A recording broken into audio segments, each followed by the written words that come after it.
برتوفيه او كلاتش اهو، عملته لكم، نزلته على القناه البرتوفيه، وعامله له ساعه اهي اكسسوارز جميله. اي ساعه عندك في البيت هتقدري ان انتي تعملي لها اعاده تدوير باقل تكاليف، او الاوتفيت اللي بتلبسيه او الشنطه اللي هتمسكيها. فدلوقتي انا عندي طبعا زي ما انتم شايفين كده، كنت عامله لكم الشنطه الكلاتش دي اللي هي كنت عاملاها على انها شنطه اطفال، وممكن حضرتك تستخدميها زي برتوفيه كده في منتهى الشياكه وانت لابسه معاها الساعه بتاعتها بنفس الخرزه. يلا بينا نشوف ايه اللي هنستخدمه، كلها حاجات بسيطه من باقي الخرز اللي عملت منه الشنطه. دلوقتي انا عندي الشنطه دي زي ما انت شايفه كده اهو، عندي منها اللولي والخرزايه بتاعه الاكسسوارات الاوكسيديه اهي.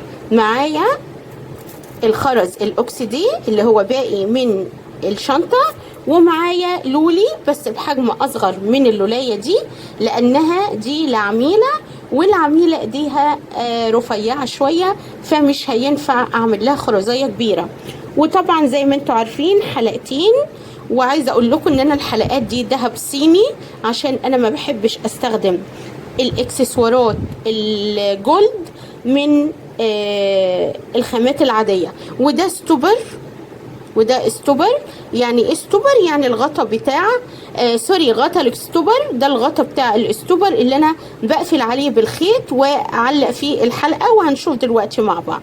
طيب ايه تاني؟ عندي طبعا الساعه، وزي ما انتم شايفين كده انا جايبه ساعه اطارها جولد عشان يتناسب مع الخرزايه اللي انا هعملها، فتديكي ميكس حلو كده للالوان اهي. ساعه بسيطه برضو علشان زي ما قلت لكم لازم تختاري الحاجه اللي تتناسب مع حجم الايد. خلاص. ومعايا سلسلتين للتطويل، سلسلتين دول اختياري بس انا قصدي اعملها ليه عشان انا ما خدتش المقاس بالظبط، فهنا تبقى هي عندها حريه الحركه للساعه، عايزاها واسعه شويه، عايزاها يدوب على قد معصم الايد، دي حريتها الشخصيه اهي. ممكن حد تاني يلبسها معاها مش شرط الشخصيه نفسها، فتلاقي السلسله متاحه انك انت توسعي وتضيقي. خلاص يلا بينا اجيب بس الاستوبر عشان اوريكم الاستوبر اهو. الاستوبر ده عباره عن ايه؟ زي ما انتم شايفين كده اهو دي اهي الرفيعه، الحاجات الرفيعه دي اللي هي اهي خلاص وضحت معاكم. اللي تحت ايدي ديت استوبر اللي بقفل بيه على الخيط او اللي انا بحط فيه الخرز اهي، وانا بطلعها برضو هوريها لكم. وده الكفر الاستوبر اللي معاها. يلا بينا نشتغل ونسمي بسم الله. الموضوع بسيط جدا. معايا طبعا خيط، والخيط دوت خيط اكسسوارز مش الخيط الكبير بتاع الشنط، لا ده خيط رفيع جدا تقريبا 3 مللي اهو. ده عشان يناسب الاكسسوارات ويطوع معاكي، ما يبقاش مخلي الساعه معاكي او الاسوره اللي هتعمليها مشدده كده واقفه. ماشي يلا بينا. هاخد طول مناسب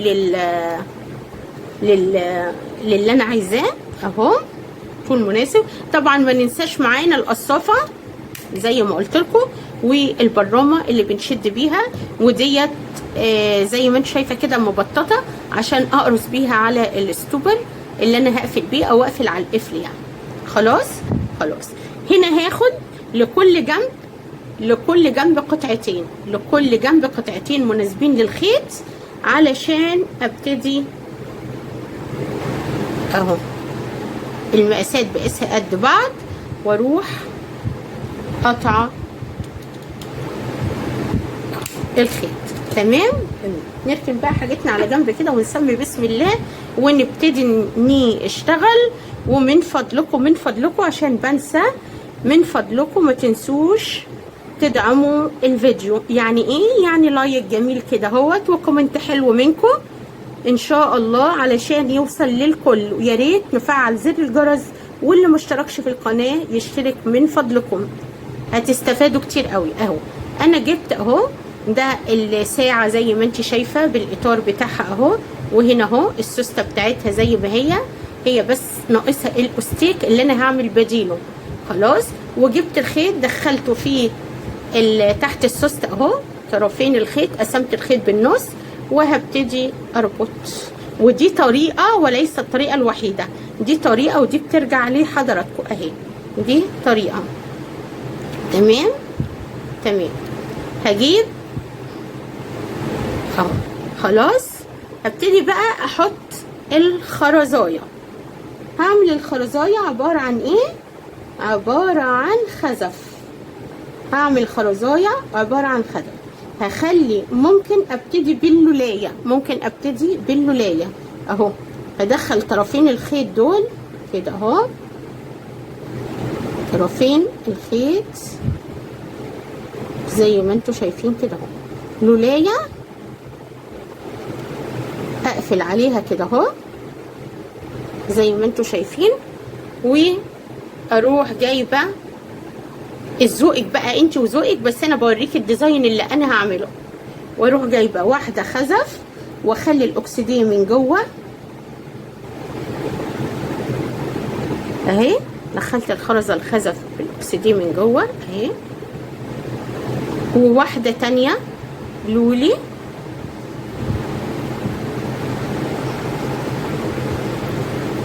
اهو اهو، واجيب واحده تانيه خزف. وزي ما قلت لكم ايديها صغنونه لانها بنوته صغيره في السن، مش مزمزال، بنوته صغيره يعني تانية اعدادي اهي، وجسمها قليل يا حبيبتي، فلازم اعمل لها حاجه تناسب جسمها. خلاص كده، واحده لولي واحده خزف، واحده لولي واحده خزف. تمام. هعمل واحده لولي علشان بعد كده هروح عامله السلسله اللي هركب فيها القفل. خلاص. تمام تمام. عايزه اقفل من دلوقتي بالستوبر هقفل، بس انا مش هقفل دلوقتي الا لما اشوف انا حجم الايد ايه. خلاص. هروح جايه طرفين الخيط دول اللي انا بدخل فيهم الخرز واروح عامله لهم عقده، اروح عامله عقده عشان الخرز ما يقرش مني. تمام. خلاص. انا كنت قاطعه قطعه تانية للخيط مع دي بنفس المسافه. فين اهيت. خلاص. اروح عاملاها بنفس الطريقه في نفس الايد في نفس السوسته. خلاص اهو. هدخل الخرزه، ادخل طرف الخيط واروح شداه من عند السوسته واعمل الطرفين متساويين علشان اعمل ايه؟ اعمل عقده الخيط اهو اهو، واعمل عقده كمان عشان ما يفكش مني، وابتدي ادخل الخرز. طب هل انا عايزه نفس الخرزه دي ولا ممكن اعمل صف بالخرزه الاكسديه والخرزه اللولي؟ لا، انا هعمل نفس الخرزه دي عشان عرضها يدي حجم حلو كده لايد الساعه. خلاص. هبتدي بقى احط زي ما قلت لكم اللولايه، واروح حاطه خزف واشوف انا حطيت الخزف طريقتها اهي، حاطه خزف واروح جايه بلولايه تاني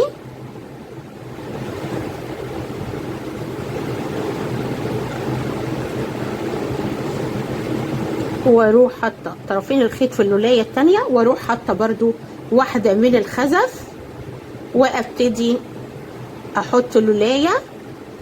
انا اتمنى ان يكون فيديوهاتي بتستفيدوا منها اهي لولايه. خلاص. تمام. يبقى الايد دي قد الايد دي اهي، عشان انا لسه هعمل. بصوا حاجه بسيطه جدا بس عملت لك شكل مختلف شويه لايد الساعه. عايزه تعملي في النص صف لولي اعملي، عايزه تكتفي بكده انا شايفه ان كده بسيطه وشيك قوي، لان لسه برضو هنحط السلسله. تمام. هقفل على اللولايه علشان ما تكرش مني، عشان هنقول هنعمل بيها ايه دلوقتي. حاولي ما تزنقيش الخيط قوي عشان ما يبقاش واقف كده ومشدد معاكي، ما تحسيش ان الساعة كده ايه حرة. خلاص اهو. طيب هعمل الطرف التاني واقول لكم هنعمل ايه تاني. هعمل الطرف التاني زي الطرف ده بالظبط، ماشي، وهنرجع مع بعض تاني.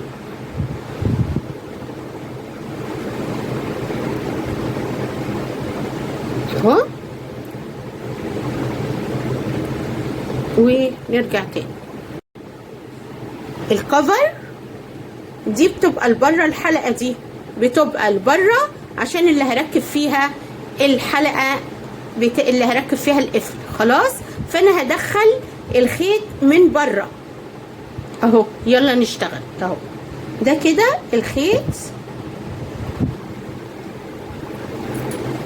الخيط اهو. بسم الله الرحمن الرحيم. اهو من بره اهو، دخلت طرفين الخيط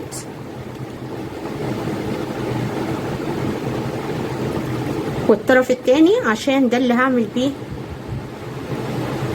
الحلقة اهي. وادي الطرف التاني اهو، بظبطهم مع بعض اهم الاتنين. طرفين الخيط اهم الاتنين جنب بعض اهم متساويين، واروح مدخلاها في فتحة الاستوبر دي اهي باينة اهي، واروح شد الخيط واروح شد الخيط اهو، علشان ابتدي اروح زنقة اهو.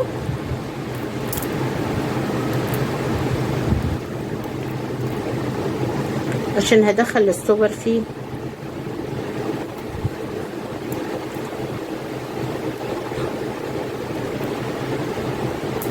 اهي، وانا مش عايزاها تتزنق قوي عشان ما تشددش معايا اهي. هروح جايبه هنا اهو، واخده كل اطراف الخيط اهي في ايدي، بس استنوا بقى اسويها عشان اعرف ادخل الاستوبر بيها اهي. ادي الاستوبر اهي، واضحه اهي. الاستوبر عباره عن دايره مفرغه، اروح مدخلاها جوه اطراف الخيط.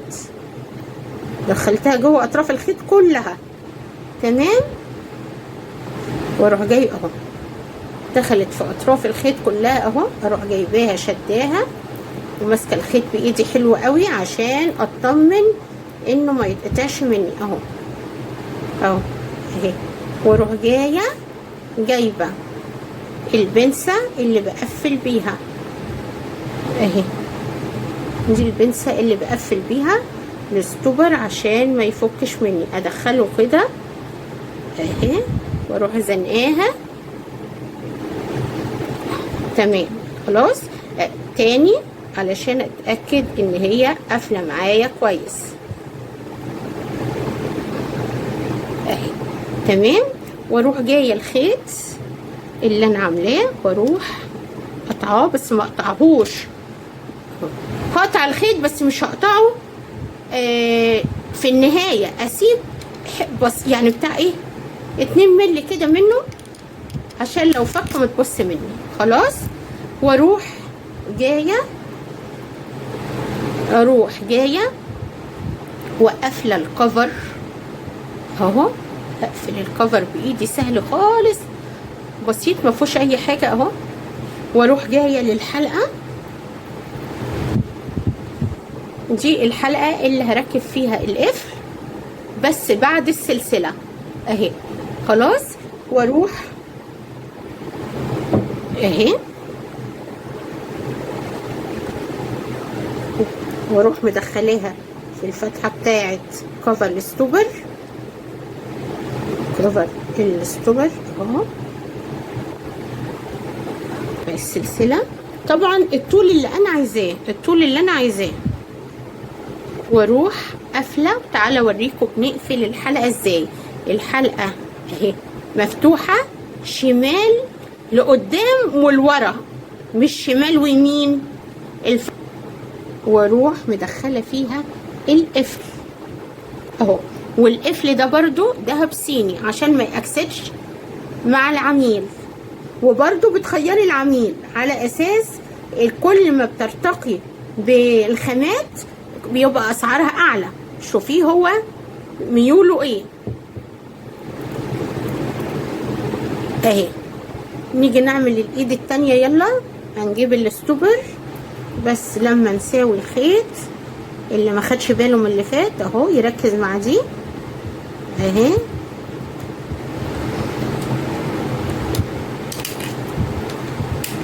واجيب واحدة استوبر اهي،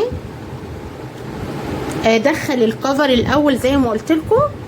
الكفر اهو الاول، ادخل الاستوبر بتاعها واوريكم الاستوبر تاني عشان اللي ما خدش باله اهي. الاستوبر اهي حاجه بسيطه جدا. بصوا اهي بدخل فيها كل اطراف الخيط واروح زنقه بيها الخيط واروح جايه بالبنسه اهي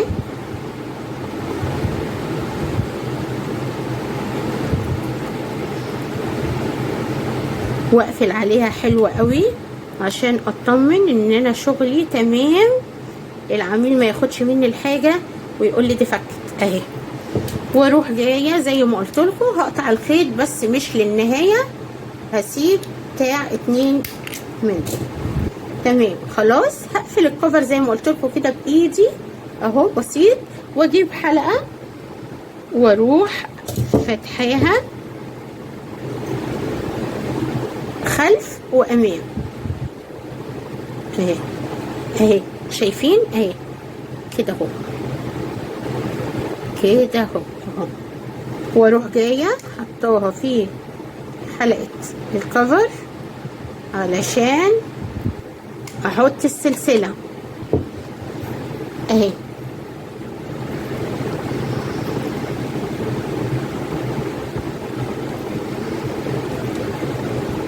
واروح قافله الحلقه، وهنستخدم حلقه تانية الاطراف السلسله علشان القفل يقفل. بيتباع باي رقم انت عايزاه من عند بتاع الاكسسوارات اهو، مدبب اهو. بتدخلي فيه الخرزايه زي دي كده، هوريكم اهي. بتدخلي فيه هنا الخرزايه كده وتروحي بصي اهو قفل معاكي، وبتروحي شايفه المساحه اللي انت عايزاها اهي. وتروحي طبعا انا لو قصافه كان قصف، بس انا القصافه مش قدامي فقلت اوفر معاكم اهو. دي حاجه اسمها برامه. يعني ايه برامه؟ بروح واخده طرف المسمار زي ما انت شايفه كده واروح تانية اهو واقعد ابرم بيه عشان اعمل دايره، والدايره دي اللي ادخلها فيه اهي. ويبقى شغلك نضيف، ما تسيبيش اطراف للمسمار بحيث تعور ايد العميل. لازم يبقى شغلك على نظافه اهي. خلاص اهي. هعمل ايه؟ هروح جايبه دي اللي فيها الحلقه دي، هفتحها تاني، هفتحها واروح حاطه فيها الخرزايه اهي. حاطه فيها خرزايه، عايزه تحطي خرزايه تانية مفيش مشكله، حطي خرزايه تانية وارجعي اقفلي تاني. وبكده انت عملتي اشيك ساعه من ساعه مركونه عندك في البيت. بالعكس ده انت عملتي اضافه بحيث اهو اهو. وبتقفلي بقى بطريقه. طبعا السلسله دي هتخليكي حره تشوفي انت عايزه تعملي انهي حلقه بحيث تبقى ماسكه في معصم ايدك او واسعه شويه. دي حريتك الشخصيه. انا حبيت اوريكم بس نموذج من اعادة التدوير للساعات، ودي زي ما انتوا شايفين اهي اهي في منتهى الشياكة. وبصي بقى لما تكوني لابسه لها الكلاتش ده كده، بصوا في منتهى الشياكة والرقة، تمشي مع البرتوفيه الصغير ده اهي اهي.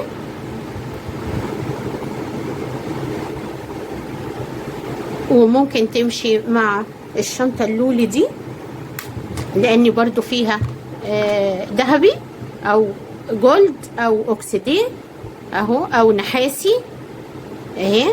شنطة اهي مع وممكن برضو دي تستخدمي زي بوك جوه الشنطة برضو مع الساعة. يعني قدامك اكتر من اختيار. يا رب يكون الفيديو عجبكم واستفدتي منه، وان شاء الله باذن الله اكتبوا لي لو عجبكم الموديلات ديت او النموذج دوت من الحلقات بتاعه القناه. قولوا لي وانا مزيد من الفيديوهات، وقولوا لي اكتر فيديوهات بتحبوها، هل شغل الشنط ولا الاكسسوارات.